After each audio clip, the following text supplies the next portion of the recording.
Vous êtes nombreux à pas me demander comment est-ce que je fais pour garder mon calme en toutes circonstances et à relativiser comme ça tout le temps. C'est simple, relativiser ça s'apprend. Et un petit texte très sérieux que j'ai pas écrit qui dit si on pouvait réduire la population du monde en un village de 100 personnes tout en maintenant les proportions de tous les peuples existants sur Terre, ce village serait composé de 57 Asiatiques, 21 Européens, 14 Américains, Nord-Sud confondus, et 8 Africains. Ça fait déjà réfléchir. Mais il y aurait aussi, dans ce village, du coup, 52 femmes, 47 hommes et un transgenre. Il y aurait 30 blancs et 70 qui ne sont pas blancs. Il y aurait 30 chrétiens et 70 qui ne seraient pas chrétiens. Il y aurait 89 hétérosexuels et 11 homosexuels. 6 personnes de ce village posséderaient 70% de la richesse totale. Et tous les 6 seraient originaires des USA.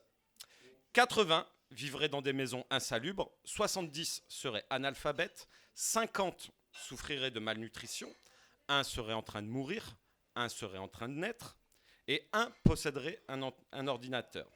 Et il y en a un seul, qui posséderait un diplôme universitaire. Alors si on considère le monde de cette manière, le besoin d'accepter, de comprendre et de partager devient évident. Prenez en considération aussi ceci. Si vous êtes levé ce matin avec plus de santé que de maladie, vous êtes plus chanceux que le million de personnes qui ne verra pas la semaine prochaine. Si vous n'avez jamais été confronté au danger d'une guerre, à la solitude de l'emprisonnement, à l'agonie de la torture ou à l'étau de la faim, vous êtes mieux que 500 millions de personnes. Si vous pouvez aller dans le lieu saint de votre choix, sans peur d'être menacé, torturé ou tué, vous avez plus de chances que 3 milliards de personnes. Si vous avez de la nourriture dans votre frigo, des habits sur vous, un toit sur votre tête et un endroit pour dormir, vous faites partie des 8% les plus privilégiés de la planète. Si vos parents sont encore vivants et toujours mariés, vous êtes des personnes réellement rares.